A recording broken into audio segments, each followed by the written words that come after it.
혹시 여러분 알고 계십니까? 불과 한 20-30년 전만 해도 MBA 하면 서로 다 지원하려고 했었거든요. 글로벌 기업에 취업을 할 수 있는 루트가 확실했었죠. 그런데 이제는 MBA를 가지 않으려고 합니다. 마찬가지 애플도 4조 달러를 넘는 거대 기업으로 성장하고 있지만 AI의 조류를 제대로 따라잡지 못해서 지금은 굉장히 좀 큰 위기에 봉착하고 있다는 소식이 전해지고 있지 않습니까? 애플의 성공이 위협이 되는 것은 바로 그 애플 그 자체라고 볼 수가 있는 거죠. 자, 그러면 왜 이렇게 거대한 기업이 불법을 저질렀을까? 그것은 바로 성과 관리의 폐해라는 거예요. 당장 건수 올려와, 당장 영업해서 매출 올려라는 이런 압박이 워낙 강하니까. 안녕하십니까, GG 리더십 그룹의 정인호입니다. 오늘은 AI 시대 경영의 패러다임을 바꿔라 라는 주제로 말씀을 좀 드려보도록 하겠습니다. 요즘과 같은 이런 시대에는 하루하루 자고 나면 경영의 패러다임이 완전히 바뀌어져 있는 시대죠. 소위 뷰카라고도 하죠. 이런 불확실성이 지배하는 상황에서 어떻게 경영의 게임의 판을 좀 바꿔야 할지, 어떻게 이 예측 불허한 시기에 도전적으로 경영을 운영해 나갈지에 대해서 솔루션을 두 가지 말씀을 드려보도록 하겠습니다. 그 이전에 먼저 요즘 MBA 학위의 경쟁력이 굉장히 떨어진다고 하는데 혹시 여러분 알고 계십니까? 불과 한 20-30년 전만 해도 MBA 하면 서로 다 지원하려고 했었거든요. 왜냐하면 졸업하고 나면 웬만한 그 글로벌 컨설팅 펌이나 글로벌 기업에 취업을 할 수 있는 루트가 확실했었죠. 그런데 불과 한 15년 10년 전만 해도 이제는 MBA를 가지 않으려고 합니다. 그래서 대표적인 예일 대학이나 듀크, 하버드, MIT 대학도 마찬가지고요. 미국에서 유명한 스탠퍼드나 콜롬비아 대학도 정원이 미달이라고 이야기를 합니다. 아니,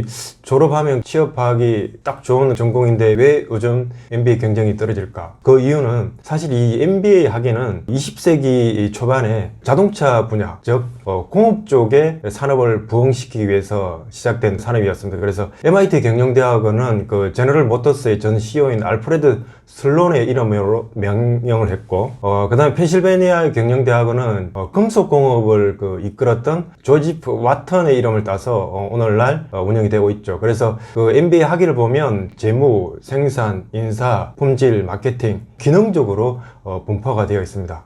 근데 이런 방식으로 졸업을 해서 회사에 취업을 해보니까 요즘 같은 시대에는 이 학생들을 다시 가르쳐야 된다는 근본적 문제가 생긴 겁니다. 그러니까 비싸게 공락금 주고 졸업을 했는데 현장에서는 제대로 쓰여지지 않는 지식이 된 거죠. 그래서 요즘 같은 산업을 중후장대형 산업이라고 하지 않죠. 굉장히 좀 경량화되어 있는 형태를 볼 수가 있겠습니다. 예를 들면 페이스북이나 에어비앤비 같은 경우는 자산 경량화 전략을 취하거든요. 에어비앤비 같은 경우는 부동산 하나 없이 몇 조의 그 매출을 올리기도 하지 않습니까? 대표적으로 페이스북의 그 2020년도의 이익은 20세기 거대 기업인 시티뱅크와 월마트, 제너럴 모터스 이익을 다 합친 것과 맞먹는다고 합니다. 더 놀라운 것은 애플과 마이크로소프트가 2020년대에 거둬들인 이익은 그 페이스북의 약 2배, 3배 이상에 달한다는 것이죠.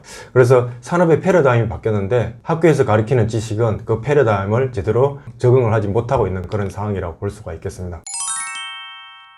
여러분 다 아시는지 모르겠지만 AOL, 아메리칸 온라인이라는 회사, 그 다음에 넷플릭스 이전에 대세가 되었던 산업이 있었죠. 블록버스터, 비디오 카메라에 500원 주고 대여해줬던 비스 모델, 그 다음에 여러분 아시는 노키아, 코닥, 이런 기업들이 당시는 거대 기업이었습니다. 그러나 지금은 흔적도 없이 다 몰락된 기업이었죠. 노키아는 아시다시피 플립형 휴대폰에서 스마트폰으로 넘어가는 그 시대의 조류를 제대로 따라잡지 못했죠. AOL 역시도 그 전화 접속 인터넷에서 브로드밴드 전환으로 전환되는 상황에서 그것을 제대로 캐치하지 못해서 기업이 몰락된 상황이 되었던 것 같습니다. 당시는 최고의 비즈니스 모델을 가지고 있었지만 시대적 흐름을 제대로 따라잡지 못해서 몰락하는 기업들이 꽤 많다라는 거죠. 그러면 지식도 시대적 흐름을 따라가고 있다고 볼 수가 있겠습니다. 예전에 그 구글의 그 CEO인 에릭 슈밋과 그 다음에 레리 페이지가 자이가스트 컨퍼런스에서 토론이 끝날 무렵에 어느 한 사람이 그 질문을 했습니다. 구글의 지속적인 성공을 이끄는 가장 큰 위협이 되는 것은 무엇입니까? 라고 물어봤습니다. 답변이 뭐였을까요? 레리 페이지는 이렇게 이야기합니다. 그것은 바로 경쟁사도 아니고 구글 그 자체였다라는 것이죠. 그래서 스스로 혁신을 하지 않고 그 혁신을 도모하지 않으면 언제든지 그 기업은 몰락할 수밖에 없다라는 이야기죠. 마찬가지 애플도 4조 달러를 넘는 거대 기업으로 성장하고 있지만 그는 AI의 조류를 제대로 따라잡지 못해 비롯해서 지금은 굉장히 좀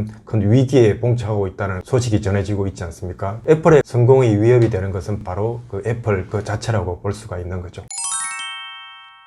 이제 솔루션 오늘을 두 가지를 말씀드리다고 했는데, 가장 먼저 그 성과 관리에 대한 이야기를 한번 해보겠습니다. 성과 관리, KPI 이런 이야기 아마 많이 들어보셨을 것 같아요. 성과 관리는 이제 미국에서 시작되었고요. 1993년도에 일본에서 대표적인 기업인 후지쩌가 가장 먼저 도입을 했었습니다. 이게 이제 좀 나름의 성과가 있다, 나름 가치가 있네 라는 평들이 들어오면서 우리나라의 이제 대표적인 기업인 삼성전자가 IMF 외환위기 전후에 공격적으로 성과 관리를 도입을 했습니다. 그래서 지금은 웬만한 기업들이 성과 관리, 즉 MBO라는 제도를 다 도입을 하고 있죠. 예. 웬만한 기업이 도입을 하고 있지만 과연 그 제도의 실효성에 대해서 우리가 다시 한번 생각해 볼 필요가 있을 것 같아요. 그 대표적인 예를 미국의 대표적인 은행인 웰스파고에 대해서 한번 말씀을 좀 드려보겠습니다. 웰스파고는 자산 규모는 4위권이지만 시가총액은 그 미국에서 가장 큰 은행이라고 볼 수가 있겠습니다. 제가 이제 조사를 해보니까 2026년 3월 기준에서 그 웰스파고의 시가총액은 한 2286억 달러 정도 된다고 합니다. 하나로 한 305조 정도 되죠. 약간 좀 감이 안 오실 텐데 우리 국민은행의 시가총액이 한 50조 정도 되거든요. 그러면 우리나라의 5대 그 시중은행을 다 합친 것보다 웰스파고가 훨씬 크다라고 이야기를 할 수가 있겠습니다. 웰스파고가 2000년대까지만 해도 잘 나갔을 때, 지금도 뭐 위기를 극복해서 잘 나가고 있지만 잘했던 전략 중에 하나가 바로 교차 판매였다라는 거예요. 한 사람한테 서비스, 상품을 한 개만 파는 게 아니라 한 고객에게 2개, 3개, 4개 이런 식으로 파는데, 우리나라 같은 경우에는 교차 판매, 즉 은행에서 하는 교차 판매의 개수가 한 2.2개, 2.3개 정도 된다라고 해요. 근데 웰스파고의 가구당 교차 판매 상품 건수는 6.27개라고 이야기합니다. 4배가 넘는 수치죠, 그죠? 예. 이렇게 이제 성장한 과정에 2011년 이후부터 어떤 문제가 생기느냐, 직원들이 허위 계좌를 만들게 됩니다. 그것도 막 10만, 20만 개가 아니고 200만 개 이상의 허위 계좌를 만들어요. 그래서 이제 일반 고객들은 모르게 고객의 이메일이나 계좌를 가상으로 임의적으로 만들어서 현금을 주고받고 하면서 매출을 끌어올리는 일을 하게 되었죠. 이게 이제 들통이 난 거야. 그래서 이때 당시 벌금이 한 1억 8,500만 달러였고요. 고객 환급 비용은 한 500만 달러, 해고된 고객 수는 한 5,300명, 전체 직원 수의 한 5분의 1 정도가 해고되었다라고 이야기를 해요.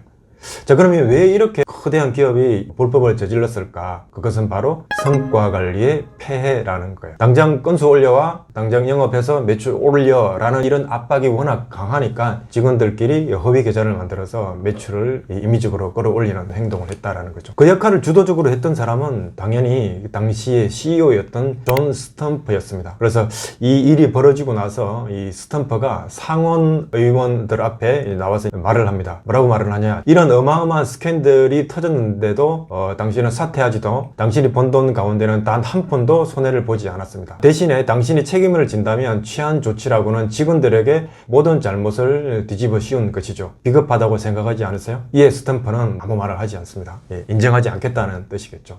이런 게 바로 성과관리가 가지고 있는 폐해 속에서 나타나는 현상이라고 볼 수 있겠습니다. 비단 이런 게 기업에서만 일어나는 게 아닙니다. 과거에 특히 이제 1986년 그 1월 28일 아마 기억나실 분들이 있으실 텐데, 우주 왕복선 챌린저가 발사 73초 만에 폭파됐던 사건 아시죠?